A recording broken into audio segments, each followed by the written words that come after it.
যখন আমরা শর্টে যাচ্ছি তখন কিন্তু ছোট গাড়িও যা, বড় গাড়িও তাই। কিন্তু আমরা যখন লং এ যাচ্ছি, মানে ধরুন সাপোজ আমি যাবো 15,000 কিলোমিটার, 12,000 কিলোমিটার, তখন কিন্তু যে গাড়িগুলো 1.5 লিটারের গাড়ি সেগুলো বেশি পাওয়ারফুল, সেগুলো গরম কম হবে। তো আপনারা যদি একটা অল্টো কেটে নিয়ে এখান থেকে দিল্লি যান, আপনাকে অনেকবার হল্ট করতে হবে।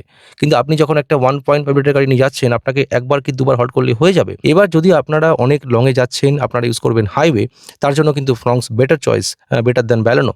বিকজ ফ্রংস এর বিল্ড কোয়ালিটি কিন্তু অনেকটাই বেটার কম্পেয়ার টু ব্যালেনো। শুধু মারুতি নয়, even Hyundai, tata motors or Mahindra, এই সবকটা কোম্পানির 10 লাখ টাকা বাজেট কি 11 লাখ টাকা বাজেটের মধ্যে সবথেকে স্ট্রংগেস্ট অফ স্ট্রংগেস্ট কার হচ্ছে ভিক্টোরি। তো বন্ধুরা, কেমন আছেন সবাই?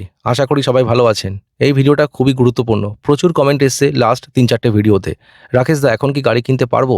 হ্যাঁ, এখন গাড়ি কিনতে পারবেন, কোনো রকম অসুবিধা নেই। ডিসেম্বর মাস চলছে, ইয়ার এন্ডিং চলছে, তার সাথে প্রচুর ডিসকাউন্টও চলছে। বাট গাড়ি কেনার আগে অবশ্যই আমার যে কোটেশনের উপরে ভিডিওটা আছে, আমি লিঙ্ক এটার নিচে দিয়ে দেবো, ওটাকে দেখবেন। সেখানে আমি বুঝিয়েছিলাম কীভাবে এক্স্যাক্টলি বার্গেনিং করতে হয়। আর অবশ্যই গাড়ি কেনার আগে গাড়ির কীভাবে পড়তে হয়, গাড়ির ডিটেলস, ফিচার্স, সেগুলোকে দেখবেন। আর গাড়ি কেনার আগে কিন্তু অবশ্যই একটু রিসার্চ করবেন নিজে, সে আপনি মারুতি নিন কি হুন্ডাই নিন। এবার কোন কোন গাড়িগুলো নেবেন আমি কিন্তু অলরেডি বলেছিলাম। 1000 লিটারের গাড়ি অনেক বেটার ডেলি ইউজের জন্য। তারপরে 1.2, তারপরে 1.5। আপনাকে যদি ডেলি গাড়ি চালাতে হয়, প্রচণ্ড রাফ ড্রাইভ করছেন, অনেক লম্বা চালাচ্ছেন, প্রচুর গাড়ি চলবে, বাট বাজেট কম, তাহলে কিন্তু অবশ্যই 1000 সিসির গাড়ি নেবেন।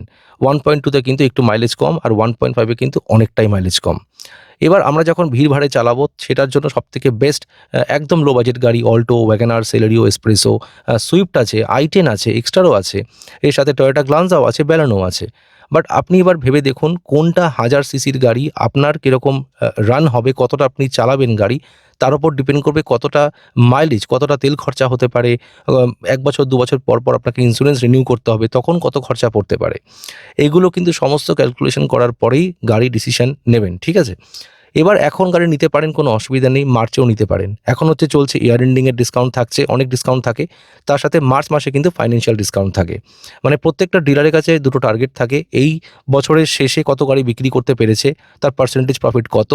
সেম ফাইন্যান্সিয়াল যেটা এন্ডিং হয় সেটা মার্চ টু মার্চ হয়, সেখানেও কিন্তু ক্যালকুলেশন হয় কতগুলো এই যে ফাইন্যান্সিয়াল যে সাইকেলটা আছে, এখানে কতগুলো গাড়ি বিক্রি করেছে আর কতটা পার্সেন্টেজ প্রফিট আছে। তো আপনারা চাইলে এখনও নিতে পারেন, মার্চ মাসেও নিতে পারেন, কোনো অসুবিধা নেই। বাট হ্যাঁ, এটা বলে রাখি, আপনারা কিন্তু জানুয়ারিতে, ফেব্রুয়ারিতে কোনো রকম কোনো গাড়ি বুকিং করবেন না। এপ্রিল মাসেও নেবেন না, জুনেও নেবেন না, জুলাইতেও নেবেন না। এক্স্যাক্টলি আগস্ট থেকে শুরু করে অক্টোবরের মধ্যে গাড়ি নিতে পারেন, কোনো অসুবিধা নেই। বাট বছরে সবথেকে বেশি ডিসকাউন্ট থাকে হচ্ছে নবরাত্রি, দিওয়ালি, ঠিক আছে? এখন থাকে, আবার মার্চে থাকবে। বাট জানুয়ারি, ফেব্রুয়ারিতে কোনো রকম গাড়ি নেবেন না।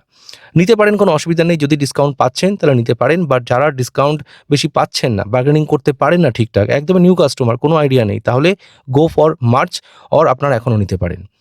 এবার বলি, যারা আমাকে কমেন্ট করে জিজ্ঞেস করছেন, রাকেশ দা সেলেরিও নিতে পারি, কোনো অসুবিধা হবে? সেলেরিও খুব ভালো গাড়ি, আমি বারবার বলছি। সেলেরিও হচ্ছে অল্টো কেটেনের থেকে কয়েক ইঞ্চি বড়। ভেতরের স্পেস নিয়ার অ্যারাউন্ড সেমই আছে, পেছনের সিটটা 4-5 ইঞ্চি বড় আছে, কোনো অসুবিধা নেই। সেলেরিওর মাইলেজ কিন্তু যথেষ্ট ভালো। মোটামুটি ভিড় ভাড়ে 16.5 থেকে 17.5, প্রচণ্ড ভিড়ে বলছি, 17-র আশপাশ দেবে প্রচণ্ড ভিড়ে। আর হাইওয়েতে মোটামুটি যদি হালকা ফুলকা ট্রাফিক থাকে তাহলে ওই 19-20, আর যদি একদম হাইওয়েতে বহুক্ষণ চালায় তাহলে পারে 22-23-24। এটা সেলেরিওর অ্যাকচুয়াল মাইলেজ। সেলেরিও কিন্তু প্রচণ্ড বেশি বিক্রি হয়েছে লাস্ট 3 মাসের মধ্যে। সেলেরিও মানে বলা যেতে পারে এই 4টে গাড়ির মধ্যে, মানে Wagner, Alto K ten, espresso, Celerio, ইগনিশ, এতগুলোর মধ্যে সেলেরিও কিন্তু টপ সেলিংয়ে ছিল। কারণ এই গাড়িটা দেখতেও সুন্দর, গাড়িটা স্পেশিয়াস, গাড়িটার মাইলেজ ভালো, গাড়িটা অল্টো কেটেনের থেকে একটু হলে বড়। বাট সামনে ড্রাইভার সিট, এইদিকে কো প্যাসেঞ্জার সিটে কিন্তু কোনো পার্থক্য নেই, দুটোই সেম। বাট রিয়ার সিটে চওড়াতে এই 4-5 ইঞ্চি মতো জায়গা বেশি আছে, আর বুট স্পেসটা একটু বেশি আছে, আর বাদবাকি সব কিছু সেম আছে, কোনো ডিফারেন্স নেই।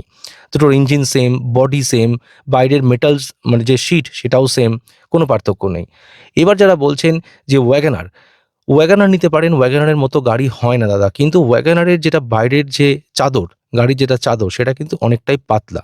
যদি আপনারা ওয়াগনার নিতে চাইছেন, বাজেট যখন ভিএক্সআই অথবা জেডএক্সআই পর্যন্ত যেতে পারবেন, মানে ওই মোটামুটি 7 লাখ জেডএক্সআই, 7,20,000, তাহলে কিন্তু গো ফর ব্যালেনো, ঠিক আছে? যারা আমাকে কমেন্ট করে বলছেন, রাকেশ দা আমি কি ওয়াগনারের 1.2 নিতে পারবো? তো সেটা তো জেডএক্সআই হলো, সেটা তো মাইলেজ কম।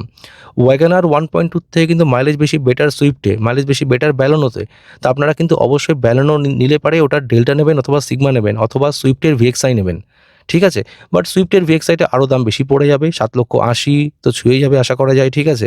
আর 6,30,000 6,40,000 এর ভেতরে চলে আসবে সুইফটের এলএক্সআই। ওটা নেবেন না, ওটাতে মিউজিক সিস্টেম নেই, সেন্ট্রাল লকিং নেই, একেবারেই বেকার। তার থেকে বেটার ওয়াগনারের ভিএক্সআই। ওয়াগনারের ভিএক্সআই এক্স্যাক্টলি এখন দাম চলছে 6,30,000। যদি ঠিকঠাক বার্গেনিং করা যেতে পারে না, ওই 6,00,000 টাকাতে ওয়াগনারের ভিএক্সআই চলে আসবে। আর ওয়াগনারের ভিএক্সআই হচ্ছে একটা কমপ্লিট প্যাকেজ, তাতে কি নেই সব কিছু আছে।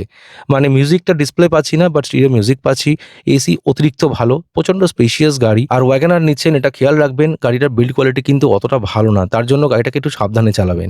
মানে নর্মালি চালান দাদা, ওটাকে 140 135-এর ওপরে র্যাশ ড্রাইভিং একদম করবেন না। আর যখন গাড়িটা খুব স্পিডে যাচ্ছে, খুব জোরে মোটামুটি 135 140-এ চালাচ্ছেন বাই চান্স, তখন যদি কোনো টার্নিং আসে তাহলে কিন্তু গাড়ি উল্টে যেতে পারে। কারণ ওয়াগনার কিন্তু একদম স্টেবল না, সেম অ্যাজ এসপ্রেসো। এসপ্রেসো তো আরও খারাপ যাকে বলে, ঠিক আছে? একদমই আমি রেকমেন্ড করব না। তো যারা ভাবছেন অল্টো K10, সেলেরিও, ওয়াগনার, চোখ বন্ধ করে যেকোনো একটা নিয়ে নিন। আপনার বাজেটের ওপরে ডিপেন্ড করে কোন ভ্যারিয়েন্টটা নেবেন। আমি বলেছিলাম ওয়াগনারের ভিএক্সআই নেবেন, ওয়াগনারের এলএক্সআই এখন নিয়ে পরে সেটাকে ভিএক্সআই করতে পারবেন, অসুবিধা নেই। জেডএক্সআই নেবেন না, যদি পাহাড়ে থাকেন তাহলে জেডএক্সআই নিতে পারেন 1.2। আর সেলেরিওর জেডএক্সআই নেবেন। এসপ্রেসো যদি নিতে হয় তাহলে শুধুমাত্র ভিড়ভাড়ে চালাবেন, তাহলে নিতে পারেন। বাট এসপ্রেসোকে হাইওয়েতে একদম চালাবেন না, লং ড্রাইভে একদম এসপ্রেসো নিয়ে যাবেন না। লং ড্রাইভ কীরকম? মানে ধরুন কলকাতা থেকে দার্জিলিং, একদম না। বাট পাহাড় পর্বতে চালান, কোনো অসুবিধা নেই, কিন্তু লংয়ে চালানোটা না করছি, কারণ এসপ্রেসোর বিল্ড কোয়ালিটি অনেকটা খারাপ। যদি এরকম না হয়, এরকম যদি কিছু হয় তাহলে কিন্তু মানে মানে প্রচণ্ড একটা বিশাল খারাপ হতে পারে। এই জন্য এসপ্রেসো নিয়ে অনেক লংয়ে যাবেন না। আপনারা সেলেরিও নিয়ে যান, অসুবিধা নেই। অল্টো K10 নিয়ে যান, কোনো অসুবিধা নেই। বিকজ অল্টো K10 প্রচণ্ড স্টেবল গাড়ি, সেম অ্যাজ সেলেরিও। এবার প্রচুর কমেন্ট এসেছে লাস্ট 3-4টে ভিডিওতে, অনেকে কমেন্ট করছেন, রাকেশ দা আমি কলকাতা থেকে ঝাড়খণ্ড যাবো, এখান থেকে উড়িষ্যা যাবো, অন্ধ্রপ্রদেশ যাবো, দার্জিলিং যাবো, নেপাল যাবো, তাহলে কোন গাড়িটা নেওয়া যেতে পারে? যখন আপনারা অনেকক্ষণ গাড়ি চালাবেন তখন কিন্তু অবশ্যই 1.5 লিটারের গাড়ি নেবেন, মানে 1,500 সিসি। কেন? যখন গাড়িটা ছোট হয় সেটার ইঞ্জিনটা অনেকটা পাওয়ারলেস হয়, ঠিক আছে? আমি বলছি না ভিড়ভাড়ের জন্য অল্টো K10 খারাপ, ওয়াগনার খারাপ, ওগুলো স্ট্রং। যখন আমরা শর্টে যাচ্ছি তখন কিন্তু ছোট গাড়িও যা, বড় গাড়িও তাই। কিন্তু আমরা যখন লংয়ে যাচ্ছি, মানে ধরুন সাপোজ আমি যাবো 15,000 কিলোমিটার, অথবা হতে পারে হয়তো 12,000 কিলোমিটার, তখন কিন্তু যে গাড়িগুলো 1.5 লিটারের গাড়ি সেগুলো বেশি পাওয়ারফুল, সেগুলো গরম কম হবে। তো আপনারা যদি একটা অল্টো K10 নিয়ে এখান থেকে দিল্লি যান, আপনাকে অনেকবার হল্ট করতে হবে। কিন্তু আপনি যখন একটা 1.5 লিটার গাড়ি নিয়ে যাচ্ছেন, আপনাকে একবার কি দুবার হল্ট করলে হয়ে যাবে। গাড়িটা অতটা গরম হবে না যত তাড়াতাড়ি অল্টো K10 গরম হবে। তো এই জন্য যখন আপনারা অনেকক্ষণ বেশি টানা গাড়ি চালাবেন, অথবা আপনারা লং রানে যাচ্ছেন না কিন্তু আপনারা লোকালি অনেক বেশি গাড়ি চলবে, তখন কিন্তু অবশ্যই গাড়িটা 1.2 লিটার ওর ওপরে 1.5 লিটার নেবেন। এবার আপনারা আমাকে বলতে পারেন, রাকেশ দা আমরা যে যত ওলা উবের তো সারাদিন গাড়ি চালাচ্ছে, তারা কেন 1000 সিসি গাড়ি নিচ্ছে? হ্যাঁ, তারা তো নিচ্ছে বিকজ গাড়িগুলো কিন্তু বেশি বছর টেকে না, এই জন্য। যখন একটা 1000 সিসির গাড়ি প্রতিদিন 12 ঘন্টা করে চলছে, সে গাড়িটা 3 বছরে শেষ হয়ে যায়। এই জন্য আপনারা একটা জিনিস খেয়াল করে দেখবেন, যত সেকেন্ড হ্যান্ড ডিলার আছে সেখানে মোটামুটি 5 বছর 4 বছর পুরনো ওয়াগনার, অল্টো K10, ডিজায়ার দেখতে পাবেন। সেগুলো কিন্তু সব কমার্শিয়াল, একটা প্রাইভেট না। তো কমার্শিয়াল ভেহিকেল যখন অতক্ষণ চলছে, পার ডে 10 ঘন্টা 12 ঘন্টা, তখন অটোমেটিক্যালি সেগুলোর ওয়ারেন্টি আর বেশি হচ্ছে, সেগুলোতে ল্যাগ আসছে, সেগুলোর এসি কাজ করছে না কখনো অনেক রকম প্রবলেম দেখা দিচ্ছে। বিকজ একটা 1000 সিসির গাড়ি কত টানতে পারে। আর এটা কিন্তু অবশ্যই জানবেন যে ওলা, উবের এখানে কিন্তু অনেক লাগেজ সমেত প্যাসেঞ্জার ক্যারি করতে হয়। তার জন্য গাড়ির ইঞ্জিনের উপরে প্রচুর প্রেশার পড়ে। আর সবাই কিন্তু ম্যাক্সিমাম কলকাতার বুকে 1 লিটার ওয়াগনার নিচ্ছে, আর নয়তো 1 লিটার আপনার অল্টো K10 নিচ্ছে, অথবা সেলেরিও নিচ্ছে। তো সেই গাড়িগুলো কিন্তু অনেকটা ইনক্যাপেবল হয়ে পড়ে যখন ওটা অনেক বেশিক্ষণ চলে, তার জন্য তার ক্ষয়ক্ষতি বেশি হয়।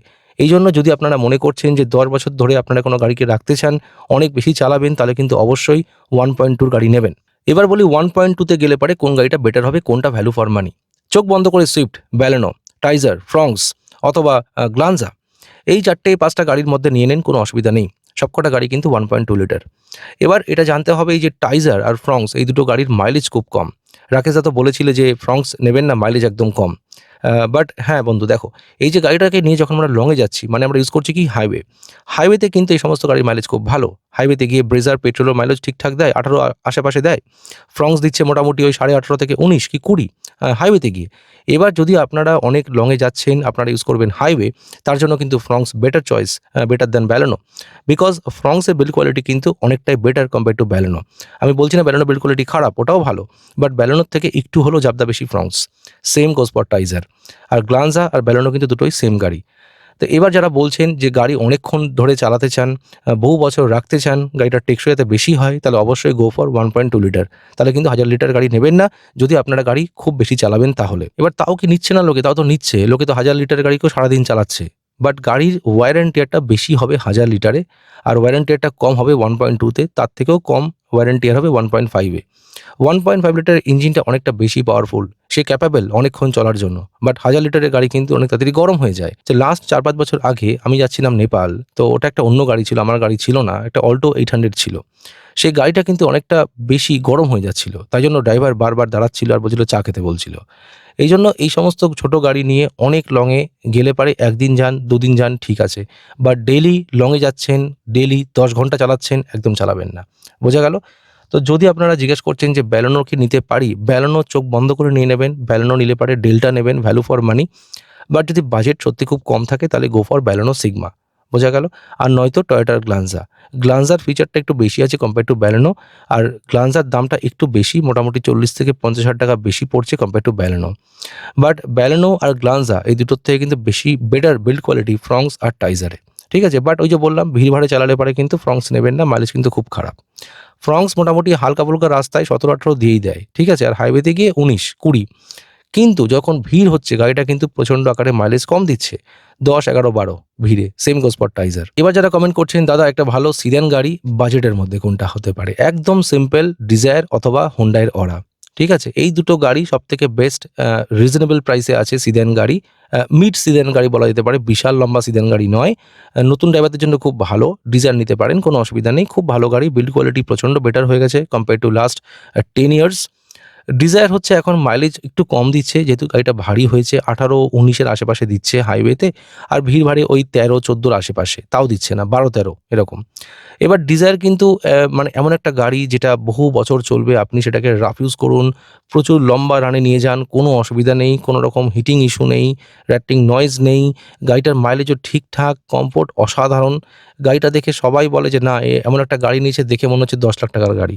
কিন্তু ডিজায়ারের যেটা সেকেন্ড বেস মডেল সেটা কিন্তু টোটালি ভ্যালু ফর মানি। তো 8 লাখ টাকা যদি বাজেট থাকে আমি বলব চোখ বন্ধ করে you can go for Dzire. আর যদি ইন কেস আপনাদের বাজেট 9,90,000 কি 10,30,40 আশেপাশে থাকে তাহলে আমি বলব গো ফর ব্রেজা। আর যদি আপনার বাজেট 11 লাখ টাকা পর্যন্ত উঠতে পারছেন তাহলে 11,20,000 কি 11,10,000 কি 11,30,000 তাহলে বলবো চোখ বন্ধ করে গো ফর ভিক্টোরিস। বিকজ ভিক্টোরিস এমন একটা গাড়ি এখন মারুতির দুনিয়াতে, শুধু মারুতি নয়, ইভেন হুন্ডাই, টাটা মোটরস আর মাহিন্দ্রা, এই সবকটা কোম্পানির 10 লাখ টাকা বাজেট কি 11 লাখ টাকা বাজেটের মধ্যে সব থেকে স্ট্রংগেস্ট অফ স্ট্রংগেস্ট কার হচ্ছে ভিক্টোরিস। বিকজ ভিক্টোরিস অনেক কটা অ্যাক্সিডেন্টও করেছে, একজন দেখাচ্ছিল ভিডিওতে, নেক্সটনকে অর্ধেক উড়িয়ে দিয়েছে, বাট ভিক্টোরিসে একটা দুটো স্ক্র্যাচ এসছে। আরেকটা ক্রেটার সাথে ভিক্টোরিসের অ্যাক্সিডেন্ট হয়েছে, ক্রেটা পুরো অর্ধেক বনেট ভেঙে গেছে, বাট ভিক্টোরিসের কিছুই হয়নি। তার মানে এটা প্রমাণিত যে ভিক্টোরিসের বিল্ড কোয়ালিটি অনেকটাই উন্নত করেছে। তা আপনারা যদি ভাবছেন 11 লাখ টাকা বাজেট, আপনারা চোখ বন্ধ করে you can go for Victoris. খুবই ভালো গাড়ি। মানে XL6 অনেকে বলছিলেন, XL6 নিতে পারেন, বাট ওটার মাইলেজ কিন্তু প্রচণ্ড কম। তার সাথে XL6 এর যেটা মেইনটেন্যান্স খরচা অতিরিক্ত স্কাই হাই। মানে একটা হন্ডা সিটি, হুন্ডাই ভার্না যেরকম আপনার কস্টিং পড়ে যাচ্ছে, সেরকমই কস্টিং পড়ছে XL6 এর মেইনটেন্যান্সে। তো অবশ্যই কিন্তু আমি বলব XL6 না নিয়ে আপনারা আর্টিকা নিতে পারেন, অথবা আপনি টয়োটা রুমিয়ান নিতে পারেন। বিকজ টয়োটা রুমিয়ান হচ্ছে এক্স্যাক্টলি সেম অ্যাজ আর্টিকা। ওটা টয়োটার, ওটা রুমিয়ান নাম, সেম গাড়ি। যেরকম মারুতির ব্যালেনো আর হচ্ছে আপনার গ্লানজা টয়োটার, যেরকম ফ্রংস আর টাইজার টয়োটার, সেরকমই মারুতির আর্টিকাটার নাম হচ্ছে রুমিয়ান টয়োটাতে। বাট রুমিয়ানের দাম কিন্তু 70,000-80,000 টাকা বেশি পড়বে। বাট ডিসেম্বর মাসে কিন্তু টয়োটা প্রচুর ডিসকাউন্ট দিচ্ছে, 70,000-80,000 টাকার ডিসকাউন্ট দিচ্ছে এখন রুমিয়ানে। তো এখন ভালো সময়, যদি এখন নিতে চাইছেন একটা ভালো ব্র্যান্ডের গাড়ি, যে গাড়িটাকে আপনি অনেক বছর রাখতে চাইছেন, তাহলে আপনি চোখ বন্ধ করে যেতে পারেন টয়োটা রুমিয়ানের সাথে। খুবই ভালো গাড়ি, কোনো রকম অসুবিধা নেই, লং লাস্টিং কার, টেনশনলেস। ঠিক আছে? অনেকেই কমেন্ট করে জানাচ্ছেন রাকেশ দা টয়োটা নিতে চাইছি বাট ভয় করছে, অনেক বেশি মানে খরচা পড়ে যেতে পারে। একদমই না, টয়োটার গাড়ির দাম মারুতির থেকে একটু করে একটা মডেলের দাম 30,000-40,000 টাকা বেশি, কিন্তু maintenance same to same. Toyota নেওয়া বেটার কম্পেয়ার টু মারুতি। কেন? বিকজ টয়োটার গাড়ির রিসেল ভ্যালু অনেক বেশি থাকে। আপনি যদি একটা ব্যালেনো নিচ্ছেন, সেটাকে 5 বছর পরে বিক্রি করতে যান, যা আপনি দাম পাবেন তার থেকে বেশি দাম পাবেন গ্লানজা থাকলে পারে। বিকজ টয়োটার একটা আলাদা মার্কেট, একটা ওয়ার্ল্ড প্রেজেন্স আছে। যেরকম মারুতি শুধুমাত্র ইন্ডিয়াতে খুব ফেমাস, সেরকম টয়োটা কিন্তু অল ওভার দ্য ওয়ার্ল্ড প্রত্যেকটা কান্ট্রিজে সবথেকে নাম্বার 1 সেল হচ্ছে টয়োটা। এই জন্য আমি টয়োটাকে খুব প্রিফার দিই, কেননা এই গাড়িটা সব কিছুই ভালো, যেরকম মেনটেন্যান্স সেরকম সার্ভিসিং চার্জেস সব কিছুই বেটার, প্লাস রিসেল ভ্যালু কিন্তু খুব ম্যাটার করে।